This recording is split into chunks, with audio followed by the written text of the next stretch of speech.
प्रेम से बोलिए सदगुरु भगवान की जय, गुरु माता की जय, भगवान भोलेनाथ की जय, माता कामाख्या की जय, गुरु जी महाराज की जय, छोटी गुरु माता की जय। प्रेम से बोलिए करौली शंकर महादेव की जय। हर हर महादेव। जय बाबा की। अनमोल अनुभव की इस कड़ी में मैं डॉक्टर मोहन कमल रमन आप सबों का हार्दिक स्वागत करता हूं, हार्दिक अभिनंदन करता हूं। आशा ही नहीं पूर्ण विश्वास है हमें कि आप सब लोग बाबा जी की कृपा से, माता जी की कृपा से सकुशल होंगे और संसार के समस्त कर्तव्य कर्मों को प्रेम पूर्वक करते हुए दरबार की भक्ति में, बाबा माँ की भक्ति में, गुरु जी की भक्ति में दिन रात लगे होंगे। जय बाबा की, जय बाबा की, जय बाबा की। गुरु महोत्सव सन 2022 बड़ा ही अनूठा रहा, हम सबों के लिए बड़ा ही अनमोल रहा और उपलब्धियों भरा रहा और अनेकानेक अनुभवों को लेकर के समेट करके हम सबों के जीवन में एक नई दिशा और दशा को तय करने वाला रहा। पहले जब मैं दरबार से आता था तो नहाने धोने के बाद जो सबसे पहला काम करता था वो वीडियो बनाने का करता था, लेकिन इस बार न जाने क्यों वीडियो बनाने का हमारा मन ही नहीं किया। कई सारे भाई बहनों ने कॉल करके भी, मैसेज करके भी कहा कि आप अपने अनुभव इस बार नहीं साझा कर रहे हैं, कब अनुभव साझा करेंगे अपनी। मैंने कहा था कि मन ही नहीं करता, तो एक बहन ने कहा था कि मन करेगा। मैंने भी कहा कि चलिए मन को मनाता हूँ, देखिए अगर मान जाए, कोशिश करता हूँ मैं। तो आज बड़े जद्दोजहद के बाद आप सबों के बीच फिर से उपस्थित होने का मेरा सौभाग्य प्राप्त हो सका है। पुनः से मेरा प्रणाम स्वीकार करें। अनमोल अनुभव की इस कड़ी में पुनः से आपका मैं स्वागत करता हूँ बैलेंस जिंदगी के माध्यम से। गुरु महोत्सव सन 2022 अनेक कारणों से मेरे लिए और अनेक भक्तों के लिए यादगार रहा। मेरे लिए तो कई मायनों में यादगार रहा, सांसारिक व्यवस्था के अंतर्गत भी बड़ा ही यादगार रहा। दरअसल सन 2022 का यह गुरु महोत्सव 14 जुलाई की जो तारीख थी वह मेरे जीवन में, मेरे दाम्पत्य जीवन के लिए 25वां वर्ष था। अर्थात हमने अपनी पत्नी संग सिल्वर जुबली, रजत जयंती, मैरिज एनिवर्सरी जो 25वीं वर्षगांठ थी, हमने बाबा के श्री चरणों में, माँ के श्री चरणों में, दरबार में रहकर ही मनाई। और बड़े ही आनंद का विषय मेरे लिए यह रहा कि मेरी धर्मपत्नी जिनका नाम हेमा है, उनकी भी गुरु दीक्षा इस बार के गुरु महोत्सव में हो सकी। प्रेम से बोलिए सदगुरु भगवान की जय। साथ ही तंत्र दीक्षा के लिए भी मेरा चयन इस गुरु महोत्सव में हो सका। मैं अपने आप को इस संसार के उस चंद सौभाग्यशाली लोगों में मानता हूँ कि करौली दरबार, करौली सरकार जैसा वह पावन धाम जहाँ की भक्ति के लिए लोग तरसते हैं, वहाँ वही जा सकते जिनके हृदय में शिव और शक्ति के लिए कभी न कभी थोड़ी सी भक्ति रही हो, जिनके अनेक जन्मों के पुण्य कर्म जब एक साथ एकत्रित होते हैं तो दरबार करौली पर पहुंचता है। और फिर उनका तो कहना ही क्या, जिसे बाबा जी की शिष्यता मिलती है, जिन्हें बाबा जी की गुरु दीक्षा मिलती है। और मैं तो ऐसे लोगों में शामिल हो सका जो गुरु दीक्षा, जो मंत्र दीक्षा थी, उसके बाद हमें बाबा जी ने तंत्र दीक्षा के योग भी बनाया। सबसे पहले तो हमें वो पात्र बनाए और फिर हमें उन्होंने तंत्र दीक्षा के योग बनाकर हमें तंत्र दीक्षा भी दी। धन हूँ मैं, धन हुआ मेरा जीवन। तो सबसे पहली उपलब्धि तो यह रही, अनुभव यह रहा कि हमारी 25वीं सालगिरह जो यादगार बन गई बाबा जी के दरबार में, करौली सरकार के दरबार में, उस 14 जुलाई की तारीख को अपने पूरे परिवार के सदस्यों के साथ रहकर।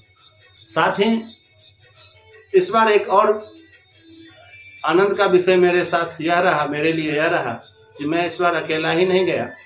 मेरी पत्नी और मेरी भाभी तो मेरे साथ ही थी। साथ ही बाबा के कुछ अनुभक्त जो मिथिलांचल की इस धरती से वहां जा सके, 4 DNA के लोग मेरे अलावे वहां पर उपस्थित थे गुरु महोत्सव के कार्यक्रम में।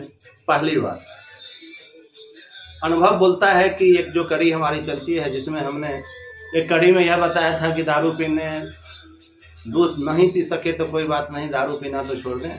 और एटीट्यूड वाले बाबा वह करेक्टर दोनों भी वहाँ दरबार में उपस्थित हुए और भी उनके साथ 2 अन्य DNA के लोग भी उपस्थित हुए। तो ये मेरे लिए एक परम सौभाग्य की बात रही कि दरबार के कुछ कार्य मेरे माध्यम से भी बाबा जी की कृपा से हो सका। मैं तहे दिल से बाबा जी को सादा धन्यवाद देता हूँ। मेरा बड़म्बर प्रणाम स्वीकार। एक अपार भीड़ थी, लगभग जहाँ तक मेरा अनुमान है कि 10,000 से ज़्यादा की संख्या भक्तों की वहाँ रही होगी। लेकिन कमाल की बात यह है कि पिन ड्रॉप साइलेंट, कहीं भी कोई हलचल नहीं, कहीं भी कोई उतावलापन नहीं, कहीं भी कोई आपाधापी नहीं। सब एक दूसरे के सहयोगी, सब एक दूसरे का हाथ बटाने वाले। इससे पहले के कार्यक्रमों में जब मैं जाया करता था तो देखता था कि पुलिस प्रशासन भी रहती थी वहाँ, और साथ ही दरबार के कुछ अतिरिक्त वॉलंटियर भी वर्दी पहने हुए रहते थे। लेकिन इस बार तो ऐसा अनमोल अनूठा यह दृश्य था। पहले भी उस प्रशासन का कोई काम नहीं था और दरबार के अतिरिक्त जो वॉलंटियर्स होते थे उनका भी बहुत ज़्यादा कुछ कार्य नहीं होता था, लेकिन फिर भी वो होते थे। लेकिन इस बार के कार्यक्रम में बाबा जी ने इन दोनों से दरबार को बिल्कुल पूरी तरह मुक्त रखा। एक भी कोई अतिरिक्त वॉलंटियर नहीं, सिर्फ जो सेवादार या वॉलंटियर जो अस्थायी तौर पर जो गुरुजी के इर्द गिर्द रहने वाले या भोजन बनाने वाले या भोजन परोसने वाले या बर्तन साफ सफाई वगैरह के कार्य में जो नियमित रूप से चले आ रहे हैं वो तो थे ही थे, लेकिन इसके अलावे कोई भी अतिरिक्त वॉलंटियर कहीं भी नहीं। सब कोई, जितने भी सदस्य वहाँ पर 10,000 की संख्या कम से कम रही होगी मेरे अनुमान के मुताबिक, वो सारे के सारे वहाँ पर अपने आप में एक वॉलंटियर थे, अपने आप में एक कार्यकर्ता थे, जो एक बहुत ही अनूठी बात अपने करौली सरकार के दरबार के लिए हुआ करती है, जिससे वहाँ के स्थानीय प्रशासन भी अचंभित रहते हैं कि ऐसा अनुशासन हमने कहीं भी नहीं देखा। बिल्कुल ऐसा अनुशासन वास्तव में मैंने भी पूरे जीवन में किसी भी दरबार या किसी भी संस्था या मंदिर या ट्रस्ट कहीं भी जहाँ कहीं भी कभी भी जाने का अवसर मिला है, ऐसा अनुशासन कहीं नहीं मिला। हर कोई एक दूसरे को अपने से आगे खड़े होने की कतार में ऑफर किया करता था कि आप आ जाइए, आप आ जाइए, आप आ जाइए। लोग कहते थे नहीं नहीं मैं ठीक हूँ, बस आप यहाँ रहिए। मतलब बिल्कुल लखनऊ वाली जो नवाबी होती है, पहले आप, इस तरह की स्थिति, इस तरह का अनुशासन, इस तरह का प्रेम, इस तरह का सहयोग करौली दरबार में देखने को मिला और मिलता ही रहता है। आप सब भी इस बात से पूरी तरह वाकिफ ही होंगे। साथ ही इस बार भी ऐसा ही हुआ जैसा कि पिछले उत्सवों में भी हुआ करता है। गुरुजी ने साफ साफ आदेश दे दिया सबों को कि 12 तारीख, 13 तारीख और 14 तारीख को भंडारे का आयोजन किया जाएगा और इस भंडारे के आयोजन में आप सब लोग खूब खाइएगा, खूब नाचिएगा, खूब गाइएगा और बाबा का जन्मोत्सव खूब, गुरु महोत्सव खूब बड़े ही धूमधाम से मनाइएगा। लोग इधर उधर भंडारे के बाद भी खाने के लिए ना चले जाएं, तो इसके लिए गुरुजी ने क्या किया कि पूरी तरह से कैंटीन को फुल स्टॉप कर दिया। कोई भी कैंटीन, फास्ट फूड वाली, बाहर वाली या अंदर वाली कैंटीन बिल्कुल पूरी तरह बंद। बस जो कोल्ड ड्रिंक्स वगैरह वाली जो एक काउंटर है वो कभी कभार बस टाइम से 1-8 घंटे के लिए खुलती थी और बंद होती थी। सुबह का नाश्ता चाय के साथ, दोपहर का लंच, फिर उसके बाद लस्सी, फिर रात का भोजन। 3 दिनों तक हम सब लोगों ने खूब ही आनंद मनाया, गुरुजी के आदेश का खूब मस्ती के साथ पालन किया, खूब खाया और बाबा का बाबा का जो गुरु महोत्सव है उसको हमने खूब बड़े ही आनंद पूर्वक तरीके से मनाया। इस बार के गुरु महोत्सव में जो मंत्र दीक्षा लेने वाले लोगों की संख्या थी वह 1000 से अधिक थी, जैसा कि हमने घोषणा होते हुए मंच से सुना था। और जहाँ तक मेरा अनुमान है कि शायद जब से गुरु दीक्षा शुरू हुई पिछले गुरु महोत्सव सन 2021 से, उसके बाद शायद यह पहला अवसर रहा होगा जहाँ 4 अंकों में गुरु दीक्षा हुई, मंत्र दीक्षा हुई। संभव है कि इससे पहले भी हुआ हो, लेकिन मेरा जो जहाँ तक अनुमान है उसमें पहली बार 1000 से ज़्यादा लोगों की दीक्षा, मंत्र दीक्षा लोगों की हुई। साथ ही तंत्र दीक्षा के लिए जो सबसे महत्वपूर्ण कड़ी इस महोत्सव की रही तंत्र दीक्षा के लिए जो उत्साह करौली दरबार के भक्तों को जिन्होंने भी मंत्र दीक्षा लेकर उस मंत्र को सिद्ध कर दिया, दशांश हवन कर लिया, उनके अंदर जो उत्साह था वो तो था ही था, साथ ही जितने भी भक्त थे वो तंत्र दीक्षा को लेकर अति उत्साहित थे। इसके लिए हम अलग से भी एक वीडियो बनाएंगे कि तंत्र दीक्षा में जो कुछ भी हुआ, तो हम जितने भी लोग थे तंत्र दीक्षा के आवेदक, उनके अंदर बाहर क्या क्या भाव चल रहे थे, कैसे अंदर बाहर हिलम डोल की स्थिति बन रही थी। फिलहाल गुरु महोत्सव के कार्यक्रम में ही हम रहते हैं। 12 तारीख, 13 तारीख, 14 तारीख संध्याकालीन भजन का कार्यक्रम दरबार के भक्तों के द्वारा तो प्रस्तुत किया ही गया, साथ ही बाहर से भी भक्तगण आए हुए थे, अच्छे अच्छे गायक कलाकार आए हुए थे, उनके माध्यम से हुआ। कई सारे मित्र बने।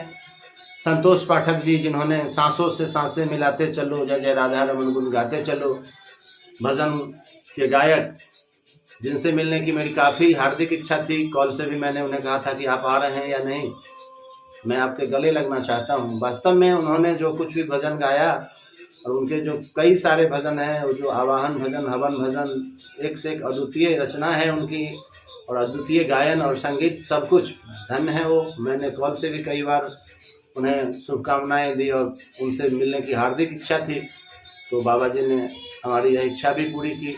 साथ ही कई सारे बहुत ही अच्छे अच्छे मित्रों से मिलना हुआ। ऐसा लगा कि जन्मों जन्मों से हम कहीं बिछड़े हुए थे और आज बाबा की कृपा से इस करौली दरबार, इस करौली सरकार में मिले। जैसे हमारे दिल्ली से निखिल प्रकाश शर्मा जी, जैसे हमारे आशीष भाई, जैसे हमारे जो बलिया से हैं संदीप भाई, और ऐसे अनेक भाई, हमारे पूर्णिया से हमारे राजेश जी हैं। ऐसे कई भाइयों से हमारा बहुत कह सकते हैं कि वैसे तो तमाम भक्तों से और तमाम गुरु भाई बहनों से अपनापन ही रहता है, लेकिन ऐसे ऐसे कुछ बाबा के भक्त अनूठे मिले जिससे मुझे लगा कि नहीं, ये मेरे अपने के अपने, न जाने किन किन जन्मों में हम साथ रहे हैं और आज फिर बाबा जी की कृपा से हम मिल सके हैं। एक हमारे गणेश भाई हैं हमारे पटना से, लोग उन्हें मेरा हम शकल कहते हैं। लोग हमसे पूछ देते थे कि भाई आप दोनों भाई आए हैं क्या, या लोग उनसे पूछ बैठते थे कि आपने भजन बड़ा अच्छा गाया है, आप अनमोल अनुभव की करी बहुत अच्छी आपकी होती है, तो वो परेशान रहा करते थे। हमसे उन्होंने कहा कि लोग आपको जानकर मुझसे बातें किया करते हैं और मैं समझ नहीं पाता कि मैं क्या कहूँ। तो मैंने उनसे कहा कि समझने वाली बात क्या है, जब भी कोई लोग पूछे ऐसा कहे तो आप बोल दीजिए कि हाँ मेरे भाई हैं, उन्होंने गाया है या उन्होंने अनमोल अनुभव के विषय में कुछ बोलते हैं। बिल्कुल डिट्टो डिट्टो गणेश भाई उनके परिवार के सदस्य भी मुझे उनका जुड़वा भाई ही मानते हैं। हम दोनों इतने हम शकल हैं। आज न जाने क्यों फिर बाबा जी के श्री चरणों में हम दोनों गुरु भाई के रूप में, और कह सकते हैं कि आध्यात्मिक जगत में एक सगे भाई के रूप में ही वहाँ एक दूसरे से मिल सके। तो ऐसे ऐसे अनमोल अनुभव हमें देखने को मिलते हैं। दरबार में जो भी मंच हुआ, जो भी भक्ति भजन का कार्यक्रम हुआ, सत्य पूछिए तो मैं वहाँ गाना भी चाहता था और गाना नहीं भी चाहता था। गाना इसलिए चाहता था कि बाबा के सामने कुछ भाव प्रकट कर सके, और इसलिए भी नहीं गाना चाहता था कि गायक तो हूँ नहीं, डर एक अंदर समाया रहता था। इस बड़े मंच पर, इतने बड़े मंच पर हम जाएंगे और न हमारे पास कोई वादक है, न कोई हमारा साथी यहाँ पर है, तो न जाने क्या होगा, नहीं होगा, और फिर न जाने किन स्थितियों का, परिस्थितियों का हमें सामना करना पड़ेगा। तो 12 तारीख को भी हम भागते रहे, बचते रहे, 13 तारीख को भी हम भागते रहे, बचते रहे, बाबा से मन ही मन प्रार्थना करते रहे, मंच से दूर ही रहा करते थे कि कहीं कोई बुला न ले, कहीं हमें गाना न पड़े। 14 तारीख की भी यही स्थिति थी। अचानक से 14 तारीख को संदीप राजपूत जी का कॉल आ ही गया कि डॉक्टर साहब हैं या निकल लिए। मैंने कहा कि मैं हूँ ही भाई, तो जल्दी से पीछे आइए, भजन वजन नहीं गाना है क्या। और मेरी तो दिल की धड़कन तेज हो गई कि आखिर जिस काम के से हम बचते थे, आखिर वही काम हमको करना पड़ेगा। बाबा जी ने आखिर हमको फिर से मंच पर बुला ही लिया और बाबा जी का आदेश हुआ कि तुम्हें गाना ही है, कुछ कहना ही है। तो फिर मैं वहाँ पर मंच पर जो भी बन सका, 5-10 मिनट का जो भी समय था, कुछ तैयारियां तो थी नहीं, बस जैसा भी था बाबा जी के श्री चरणों में आप सबों के साथ हमने वहाँ समर्पित किया। बड़ा ही अद्भुत आनंद रहा। तो बहुत सारी अनुभूतियाँ रही। ये तो बाहरी कुछ बातें रही, बाहरी अनुभव रहे। सिद्ध अगियारी जो एक महत्वपूर्ण दरबार का एक सिद्ध हवन कह सकते हैं, कि छोटा सिद्ध हवन कह सकते हैं, जो दरबार में आया, बहुत ही अद्भुत रहा। उसके लिए लोगों में काफ़ी उत्साह रहा।